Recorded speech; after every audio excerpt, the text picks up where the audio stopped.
uNomthunzi Vuza. uNomthunzi indawo yokuqala ligama lam lasekhaya endalithiywa ngutata nomama. Ndizalelwe eNgqushwa kwindawo ekuthiwa kuseQhetho. Ndizalwa nguManyawuza uThahla, uhlamba ngobende kwakunye notatam ke uTshezi. Sizalwa siba yi-4 intombi ezintathu, ndiyintombi enkulu ke mna, intombi ezintathu nobhuti wethu omnye kuphela kwakhe. Ndikhulele phaa eNgqushwa, ndithanda ke ubhala izicelo. Uyayikhumbula laa nkqubo yakusasa yezicelo. Ndingu-Eugenia Nomthunzi Zitshu, meaning that ke ndiyintombi yakwaZitshu. Yiyo loo nto abanye abantu bangasaqondi xa kusithiwa Nomthunzi Vuza, bazi laa Zitshu bona. Ndakhula ke ndithanda ubhala ezicelo, ndibhalelwa kwireyidiyo, Radio Xhosa ke ngelo xesha. Ndafunda eNgqushwa, ndemka ke ndabheka eBensonville ndofunda khona, ndabuya ndazosebenza eNgqushwa. Ndisebenze kwaQamnyana uqala kwam utitsha, ndemka ndotsho eChisirha. Ndasebenza eNgqushwa, ndemka ndabonwa lisoka lakwaVuza, oDlamandla, oDolo, oMchenge, isoka laseNgcobo. So samanywa ke ngeqhina lomtshato, ndaba nomntwana omnye lo kuthiwa nguAsanda, lo ndizibiza ngaye ndithi nguMaasi. So ndakhula ke, ndahlala ke emendweni. Ngelishwa lam ke sadivosa nomyeni, hayi oku kwalapha emhlabeni udivosa, sadivosiswa nguThixo. So wasweleka umyeni wam 1985. UAsanda lo wayesena 3 or 4 years. Unocinga ke na wayengumntana, wayenombuzo ke wayewuthanda bhuti wam esithi, mama uphi utata? Ndithi xa ndiqala ukucinga leyo sendifuna nolila, athi mama wayaphi utata? Yho, hayi ke kube nzima. Anyway, ndamkhulisa ke uAsanda, yanguye ke lo unguMaasi. Ndimzele eyedwa enjalo, kodwa ke zangena inkomo zasemajwarheni. So ndanaye ke ngoku uson-in-law endimthanda kakhulu, naye ondithandayo, oyiphulaphulayo kakhulu inkqubo yam. Ndanabantwana abazukulwana abathathu. Bendisoloko ndine-2 boys, ukungawo Amandla. Ndaphinda nanowesibini uLiqhawe lamaqhawe. Ndinomncinci ke ngoku ubaba we-27 kaJanuwari, intombazana, yangena intombazana phakathi kwamakhwenkwe, sathi yona kwathiwa emajwarheni, mandingazifaki ke ngoku, andisangeni ndawo. Kwathiwa ke emajwarheni nguZiyana, Ziyana intsikelelo. So ndikhula ke ndinabo abazukulwana ke. Xa ndiza kuchaza ixesha endilingenileyo elusasazweni, andikwazi ungagqithi apha kwa-teaching, ngoba kaloku ndizile ndazotitsha apha eBhayi. Ndathi ngondilapha eBhayi ndafumanisa uba hayi mani, iRadio Xhosa iyemka eQonce, iza eBhayi. Hayi Nomthunzi, cinga aba bantu baqhuba iprogram yabantwana phaya eQonce ngabantu abatitshayo, and abazokwazi uzohlala eBhayi, kuzawufuneka besele phaa eQonce. Ndathi mandifake i-application, ndafaka i-application. Ke ndabizwa, ndabuzwa ke into zakwa-teaching ke, ndabe sendiqhabalaka, ndabe ndiyathathwa ke ngelo xesha ngo-1989. Ndiyatitsha, ndifreelansa ke ngoku le program yabantwana, ndibakhumbuze abaphulaphuli iprogram endandiyithanda kakhulu, beyithanda nabo, isithi eyentsatshana, onomizana ke, abantwana abancinci, khona ukuze ke ngoku ndizozithiya ngokokuba ndingumama kaMaasi. Ndifuna uba ngumama waba bantwana bangangabo. Uyakhumbula uba ndithe uMaasi kaloku ngelo xesha wayena 3 to 4 years. So bazayibamba msinyane xa ndingumama kaMaasi, kwek bayibamba. Nangoku babesithi xa ndithethayo kuthiwa, ewe mama kaMaasi, ndiqoba bayiva kamnandi. So kwamnandi kakhulu kum.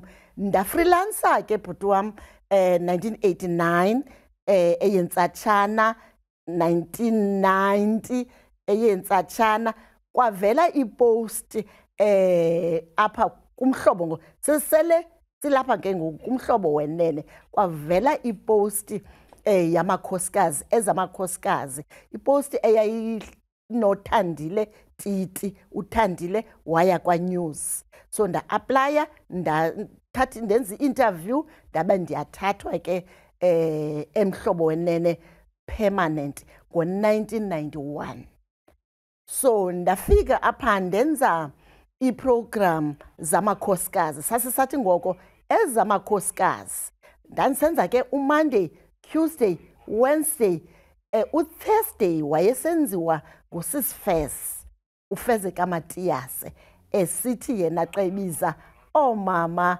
nelizwi ndaqhuba ke mna ezi ziyi-5 Monday, Tuesday, Wednesday, Friday ndiyabawela ukhumbuza ngaleya Friday kuba yayithandwa kakhulu ngabaphulaphula ngoba sasipheka and sipheka sizenza bahle silungise inwele silungise sifake zonke ezi zinto zifakwayo upheka kwethu mind ke ndibuziwe apha xa ndikwi-interview uba ndiyakwazi ukupheka ndaqonda hey asondithi andikwazi ngondikwazi ukupheka okwasengqusho umngqusho umphokoqo umqa imifino kodwa ndiyaqiniseka awubuzwa loo nto apha kwathiwa ke kwiveki ezayo uzasenzela i-breakfast nedina yho ndingumntu othanda ukubuza ke ndathi ukhona uMimi Mthwesi othanda ukuphuma apha emaphepheni bonela uMimi Mthwesi uMimi wandifundisa ukupheka ndandibethe irice ezinemibala eyelo ndibethe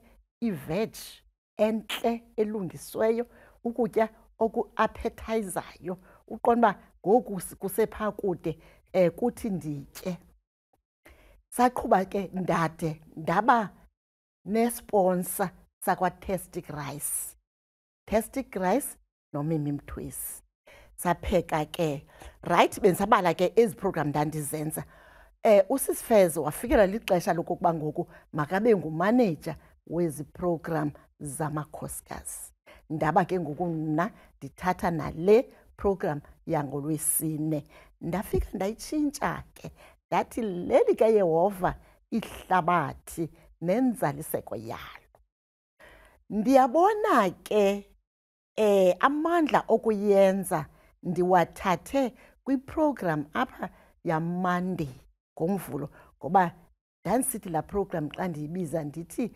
hlala ethembeni ndandibaqinisa kabaphulaphuli bhuti wam ndibanika indlela zokunyamezela nendlela zokuwa kodwa ungajongi le nto uba uwile uyazi into okokuba uza kuwa uphinde uvuke zezo skills ke ezi ndize nazo apha kuleli kaYehova ihlabathi nenzaliseko yalo ayivelanga nje yagqama ngoba ke igqamile ndikafuna uthetha ngayo igqanyiswe kuhlala ethembeni ndandingenzi ezo program zodwa ndandizenza nezemidlalo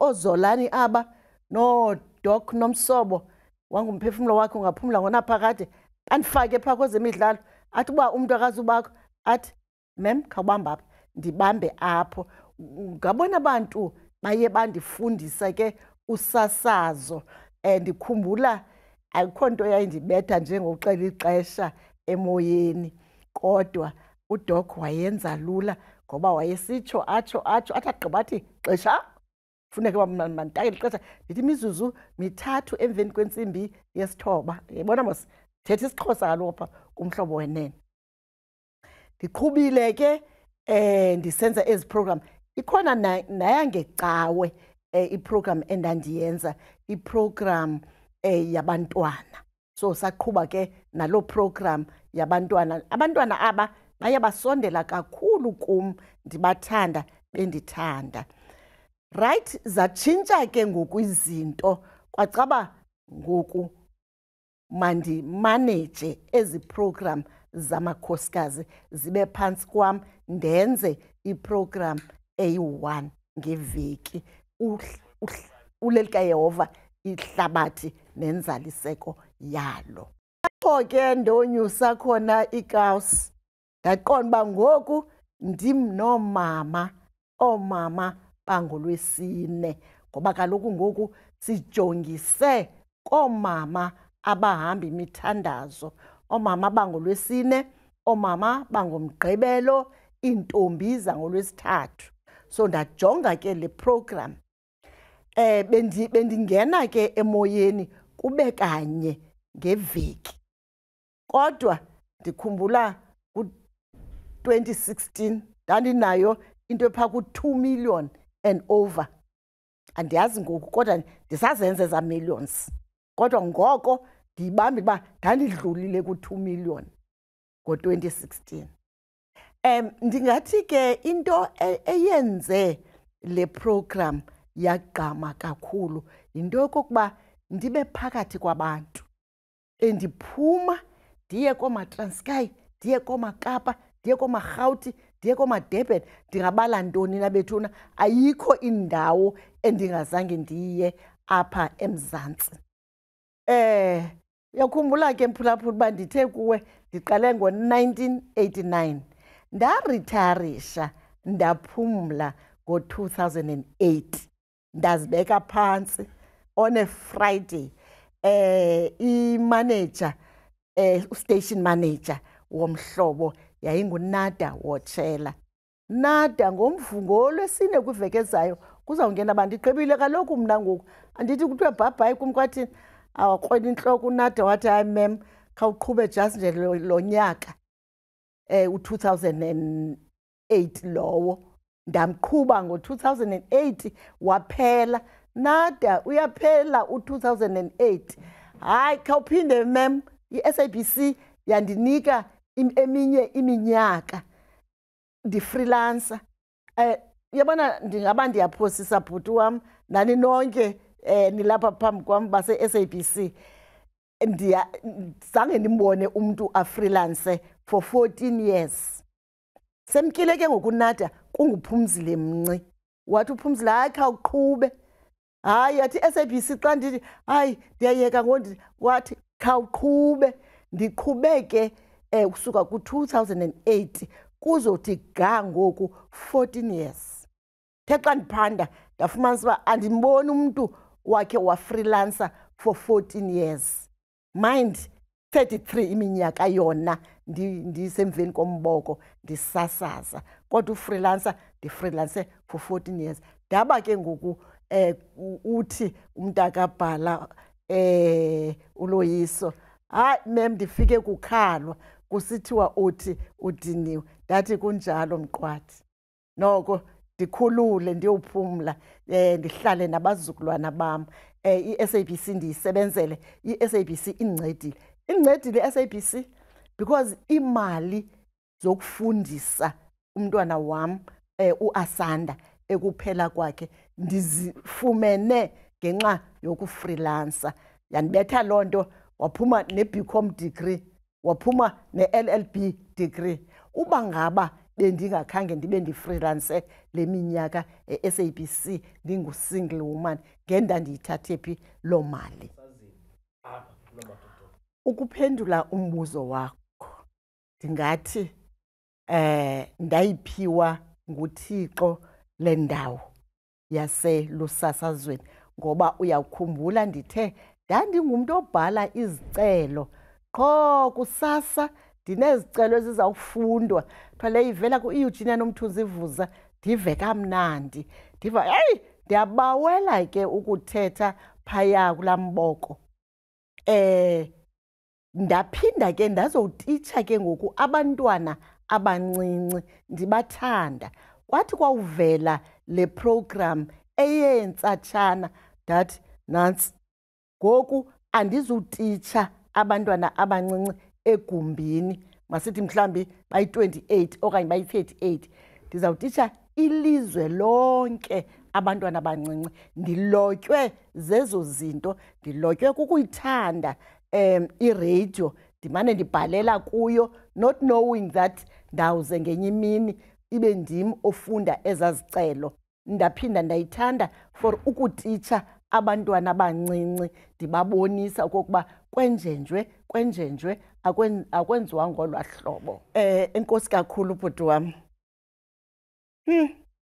Zininzi ingathi ndiyacinga nje zininzi izinto endizikhumbulayo. Ndikhumbula ukuthandwa kwam ngabaphulaphuli. Bandithandile abaphulaphuli bendithiya amagama ngamagama. Abanye bebesithi Thunzilele, abanye besithi Tshezilele, abanye besithi Mkhabela. Bendibiza kamnandi. Ndiyakubakhumbula ukuhlala kwam phaya phantsi. Ndakuzikhumbula izinto ezibuhlungu ebendibanceda kuzo. Bebesiza nemithwalo. Phaya kulaa program bendine slot nje endithi sesemithwalo. Bebesiza nemithwalo yabo. Ndifuna amagqwetha, ndifune bonke abantu abangathi bancede. Masiye phaya etrongweni because sisebenze kakhulu netrongo apha kuhlala ethembeni kanye nalapha kuleli kaYehova ihlabathi nenzaliseko yalo. Ndikhumbula utata endafika phaya etrongweni efundela ubufundisi.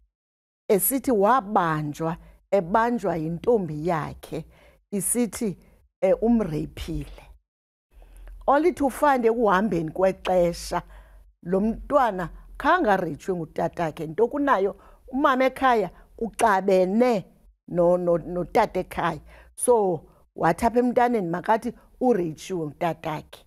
So waba lo tata uyabanjwa wobhantinta etrongweni. Apho afike wafundela ubufundisi. Khe ndafonelwa ngenye imini ngumhloli Unzo esithi unestori asibhalileyo ngalo mntwana kuba ngelo xesha waye kule trongo ndiyixelayo. So ndithi xa ndiyikhumbula loo nto ndifuna ukuthi I wonder lo tata unoba uphi xa kungoku because ityala lakhe laxoxwa. Andikhumbuli ke ba laphuma lisithini na. Ndikhumbule umntwana umfana ndingatsho owafona esegarage ephangela esithi ngokuhlwa uyaphangela, emini uyafreelancer ufuna ukufunda abe yinto ethile babini unetshomi yakhe but itshomi yakhe yona ayiphangeli. But esithi umuntu onokuthi amncede angayohlula lo mali ahlulele itshomi yakhe. Mna kutheni uzawuhlulela itshomi yakho nje ungathathi le mali uye euniversity because wayesevelile ke umphulaphula othi uzamnika 10,000 athi agqiba amrejistarishe euniversity amthengele ilaptop nentontoni zonke izinto. Wathi no mama andifuni okokuba impumelelo endiniwe nguThixo ndiyisebenzise ndodwa, ndifuna usherisha nobani wambiza ke ngegama. So zonke izinto azifumanayo lo mntwana lo nyana ndingatsho washerisha nalo mfana bangene euniversity. Ndithetha nawe nje kunoba bekunje kule veki pheleyo eyondibonisa okokuba uyasebenza ungumfama, ufuye iinkukhu, ufuye ntontoni, uyayibona. So zizinto endizidla ngazo ezo. Ukhona omnye ubhuti owandifonelayo esithi unekheyisi, zikheyisi endawuthi ndimane ndizikhumbula, ndimane ndizidla ngezinto endizenzileyo kwireyido. Lo bhuti wabethwa, ebethwa ngamapolisa. Ndiyabona wayengenzanga nto. Laxoxa utyala laphela. Kwathiwa liphelile. But kukho advocate ethile eyayivayo le case yandifonela yathi ndicela uthatha la case yala bhuti. Wayithatha eseRhawutini lo mama. Wayiphatha le case, wayedla ngondifonela athi ndikwiflight eya eQonce ndiphethe icase yala bhuti wayisithi wabethwa ngamapolisa icase yaphela. Wayixoxa lo mama phanse unyaka waphela, advocate wayixoxa phansi unyaka waphela, wayiphumelela. Wandifonela lo bhuti, molo, yazi ke abantu basemakhaya, molo mama kaMahasi, namolo bhuti, ndingula bhuti. Wayethe ubethwe ngamapolisa, icase yakhe ayaphandwa, yaphela esithubeni. La advocate wandinika yena uliqhashile latyala wabhatala imali ezinkulu esithi ngoba ndithetha nawe nje ndiyakha ndakha indlu enkulu emzinam ndaya kuloo ndlu ndoyibona ndandawuthi yeyi bhadlalala wendlu wow lohlukile bhuti wam lohlukile ngoba ngela xesha longena kwethu yayingabelungi ngelo xesha bodwa enye into wawungenawuthetha nantoni na uyawubona sowufikele into obuyafuna eofisini o-station manager ke ngelo xesha yango-else kuthi uyafuna eofisini laa nto ubuyithatha phi yenzeke nini yenzeke njani ihambe iyotsalwa kuthiwa uthi xa uqala uthi hayi ndiyayikhanyela kuthi iyotsalwa umanyeliswe kuthiwe yiyona unjani uba ibithethwa ndim ke le so bungenakuthetha nantoni na and bekunzima usebenza ngelaa xesha because ububhala utranslate uthini ngoku hayi sana ubuqhafuqhafu beteknoloji yonke into obunabalandeli ukhangela koFacebook nako ndilandele kuTwitter kuFacebook WhatsApp uyakwazi ubhalelana nomntu ongaphesheya kolwandle kuba kaloku ukhumbule asimanyelwa apha eSouth Africa kuphela simanyelwa naphesheya kolwandle 1-2 uphuma nje programming ngoku uyatsho umphulaphuli ose-England athi wo indiphilisile iprogram yakho kwakungenjalo kudala bungeva nokuva bungayazi noyazi uba kukho abantu bethu abakwela cala babhale tu and bancede nabo omnye wanceda omnye umama wayehamba nge-wheelchair abuswa ngumyeni embetha mama lo wamkhabayo uyanibona uba ndendlinganise wamkhabayo wacholwa ngumntwana wakhe into eyandiqaqambisa enhliziyo umntwana wakhe wayena 5 years emchola ekhatywe ngutata yaye uvuwa loo nto kumazwe akude wancedakala ndizama ukuthi ngela xesha lofika kwethu bengekho nto zincedaka zibangela uba uncedwe ngabantu abakude kodwa ngoku uthi uphuma estudio esithi umntu ndivile la problem ubusiza nayo ndizamnceda ndiphe inamba yakhe nincokole nithethe kuWhatsApp bese nazo zonto zoWhatsApp nithethe ukwazi nomthumela nanku lo mntu ukwazi nomthumela nento athe wanceda ukwazi nomthumela nansi igrocery ayithengelweyo zonke ezazinto bezingenzeki and ngoku uyakwazi uyithetha into uyazi ba le ndizayimela noba ingayotsalwa na izawutsalwa ndiyazi ba bendiyithethile uyakhumbula uba ndithe i-retirement ndiyithathe ngo-2008 ela xesha usuka ku-2008 ukuza ngoku ku-2022 bendimele uba ndithe khebevu ndaxakeka but ndiye ndazixakekisa ngokusebenza ndisebenzela i-SABC ngoku into endiyibonayo uba indiphethe maxhaphetshu ngabazukulwana sasa funeka ndivuke ngo-7 ndisumntana esikolweni ngelo xesha kufuneka ubuya kwakhe beka apha i-homework yesiNgesi funeka ndiyenze la magama spelling yonke laa nto azobe athini siye kwi-maths funeka ndimbalise i-maths yonke laa nto funeka ndiye kwi-Afrikaans ndikhale ngovar as ye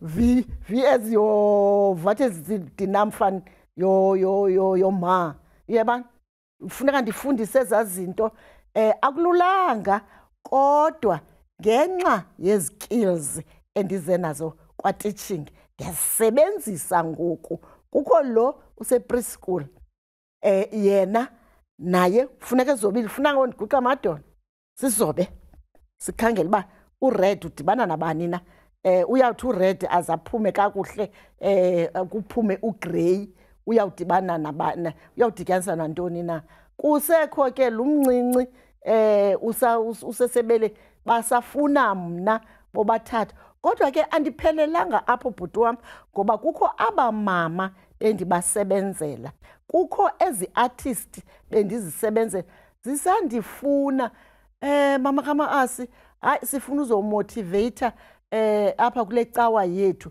sinoku noku noku ngomhla othile andali ndithi ndiyeza. Artist mama kama-asi siyalontsha apha i-CD so sifuna ube khona ubukho obu bam. Ngamanye amaxesha ndibuze kubo ndizawunza nto ukuthi hayi sifuna nje ubukho bakho ube khona ube sisidima esenza le nto siyenzayo ibe nesidima. Abanye sebecula ngam ngoku kusithiwa mama kama-asi iza nemithwalo usothulela imithwalo. Zininzi bhuti wam izinto endisaza kuzenza xa ndijongile, kodwa ndinento enye kolu hambo lwam endingazange ndiyenze ndisayibawela. Zange nda-actor kwi-TV ndibe yi-actress ndisakufuna. Babangandibiza ndingathi mhlawumbi kufuna umakhulu othile ozawuaktha indawo ethile, ndingathi biza mna nkosi ndikhona. Ndiyawuthanda lo mbuzo undibuze wona. Okokuqala, thandaza. Thandaza uthethe noThixo akuphe amandla okwenza le program. Okwesibini, ungafiki phaa kule likaYehova ihlabathi nenzaliseko yalo ulinganise umama kama-asi. Yiba nguwe uzenzele elakho igama, uzenzele eyakho ijeni. Uyakhumbula uba ndithe ndifike kule likaYehova ihlabathi nenzaliseko yalo kukhona usisifez. Usisifez wayesithi oomama nelizwi, kodwa ndifikanga ndatsho mna. Andithi sebenze loo nto, akwenze yabo into ehlukileyo. Ndifike sithi oomama nelizwi, ubone uba nelizwi eli, kodwa andikhange ndifike ndilinganise yena. Ndifike ndangu-Eugenia Nomthunzi Vuza, ndenza eyam into. Ndifuna ukuthi kulutsha oluzawufika lwenze le program okanye neyiphi iprogram abazawuyenza kumhlobo weNene FM. Ifika ibe nguwe, kodwa into yokuqala uthandaza. Akuzukwazi uphumelela ungathandazanga. You can't believe ukuba ngokuhloko ngolwesithathu mna andilali, I don't sleep. Ndiyathandaza ndithethe noThixo wam ngelo xesha ndibe ndingalazi nelizwi uba lizaba ndawoni na, kodwa ndawuthi ndivuka usasa ndikuxelele uba namhlanje zawutyhila kule ndawo, sizawufunda kule ndawo, zawushumayela ngale. Themba uThixo, uThixo akasoze akuyekele. Preparation. Preparation. Musa ukuya behind the mic u-empty. Ungaphethanga nephepha. Mna bayandazi apha kumhlobo wenene, bayandazi ndiyandixhakazela. Andiphathi iphepha, ndiphatha amaphepha, ndibhale zonke izinto endingafuni ukuzilibala. Preparisha mntu uzawungena behind the mic. Enye into, hamba. Uba ngabe uzakwenza le likaYehova ihlabathi nenzaliseko yalo, yiya kwii-conferences zoomama, yiya zonke nje izinto zoomama, zonke izinto ezinenkonzo. Uzofumana abantu oza kubasebenzisa, ozawufumana izinto ezenzekayo out there. Akuzuzifumana ubuhlele endlini okanye uhamba izinto ezingekho nxamnye nale uzayenza. Funeka ube uzimisele. Okokugqibela ndingathi zithathe izinto ezikuvisa kabuhlungu. Acinga umuntu okokuba le izamvisa kabuhlungu. Uyayazi mosibhuti wam, into ekuvisa kabuhlungu ikubetha ube down. Musuba down. Into ekuvisa kabuhlungu. Mna uyakhumbula bekubhalwe emaphepheni, kutsho kubhalwe koFacebook, kubhalwe ngapha, babhale zonke into abathanda ukuzibhala. But mna andingomntu ke kuFacebook, but ebebakhona umntu ondithumelayo, athumela athi jonga into ebhalwe ngawo. Kodwa ke umbuzo wam wokuqala bendibuza uba ndiyithini, because andiyazi uba undithumelela uba mandiyithini na. Kodwa inye into endikuxelela yona, yeyona nto leyo ikuphakamisayo, ngoba ikwenza wolule unyusa ikawusi uguqe ngedolo uthi Thixo kuthiwa khawuphume apho umdala yenza okokuba ndenze izinto zobudala. Thethe noThixo. Ngabona abantu abo ndibathulela umnqwazi bandincedile because ndinje ndikule ndawo ndikuyo nje kungenxa yezigxeko zabo. Into ebendiyithanda kubo akekho nomnye wakhe wathi imbi ke laa program umama kama-Asa ayenzayo, okanye asiyiva laa nto ayithethayo, okanye asiboni ziphumo zalaa program. Inye into bebeyithetha bebesithi makayeke umdala, which is nam bendizibona mos uba ndimdala 75, but i-SABC ithi sisakufuna qhuba. Ndizama ukuthi izigxeko nezivela kwawaphi namacala nezivela emsebenzini, ngoba emsebenzini uzawufumanisa uba laa mntu ungazanga atsho kuwo uba wowu yamnandi ke le program, kodwa xa wenze into erongo ungokuqala ukuza athi andiyazi ke laa nto ubuyenza phaa, and ayikho laa nto ubuyenza phaa. Uqoma hayi akuvi kamnandi because zange atsho kuba very good. Umandi umntu akhathi very good xa wenza into entle azokwazi ukuthi akwenzanga kakuhle. Ndizama ukuthi ke bazamkele ezo zigxeko, zezona zakhayo, zezona zibangela uba wonyuke waziwe. Bekumnandi kakhulu kum ukufumanisa uba ndaziwa ngaba bantu babhala kooFacebook. Hayi mos ndiyaziwa. Linene elo ndixhobise abantu abasafuna ukusasaza, kodwa ke nene naba basasazayo sele besasaza mabancance kula mazwi ndiwathethileyo. Ngazi ulinge uye behind the mic ungapreparishanga, ngoba akumazi umntu okumameleyo. You know, uyayiva iprogram sasazi xa ingasiyile nto kufuneka iyiyo. Nam bendiyiva ndiva yabona le andiyazi la wablisha bendimenza. Ndoyike nokuya apha kule ndawo kufutshane eGreen Acres. Ungathi kuzawuthiwa ngulo besenza laa program. Ibisithini? Hayi man, mabathi abantu xa bekubona bakuhage. Nguwe lo busenza laa program, ithi le kaYehova ihlabathi nenzaliseko yakho. Ewe mama, yho mama undiphilisile.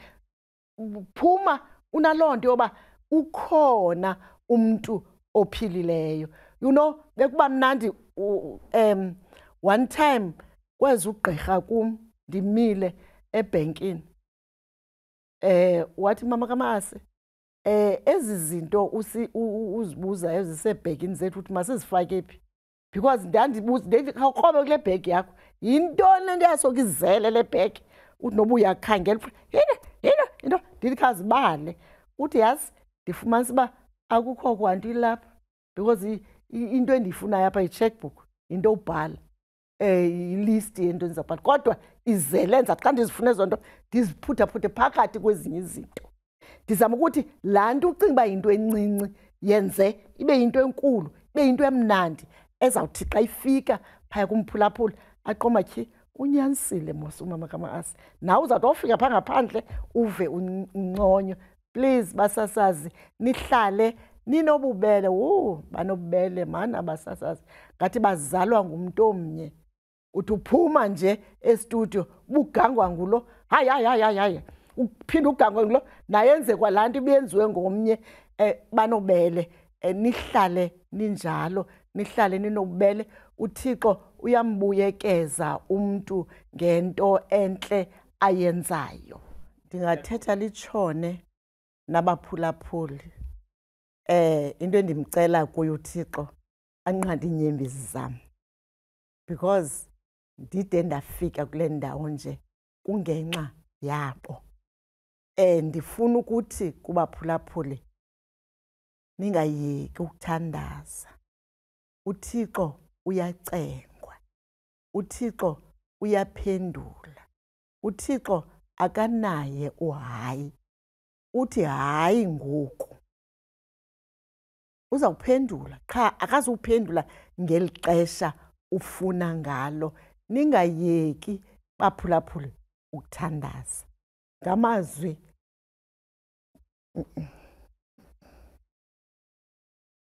utsho baphulaphuli ningayeki undandazela.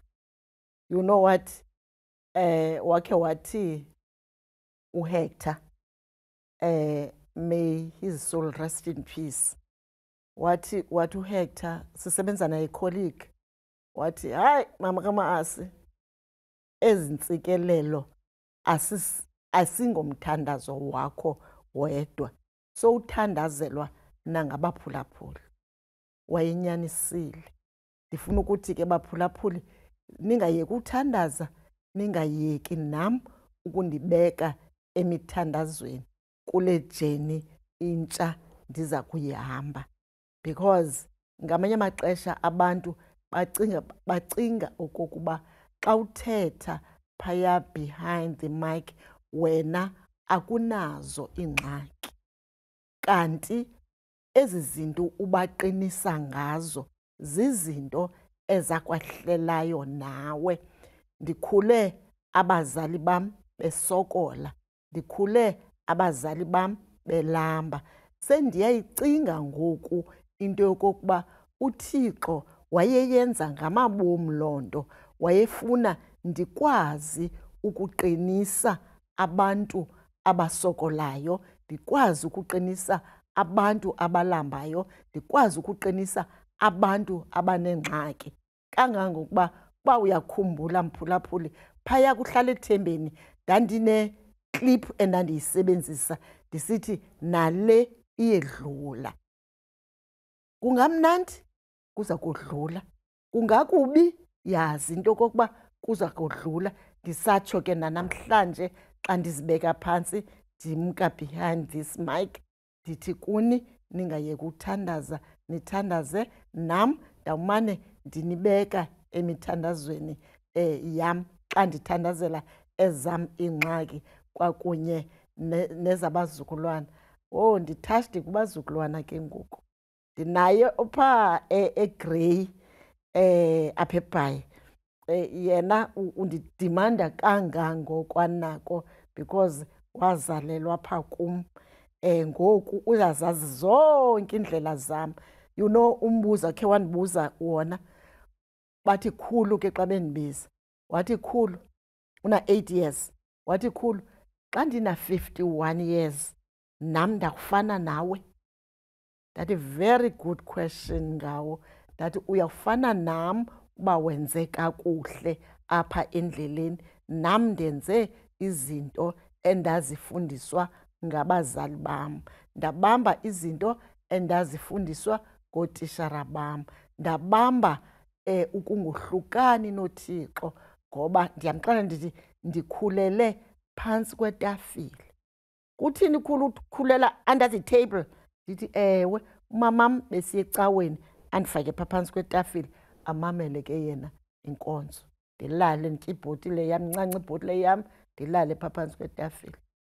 Ndizama ukuthi ke ze nihlale kwezo mfundiso ndizamileyo ukunifundisa, ndanixhobisa, ningandidanisi.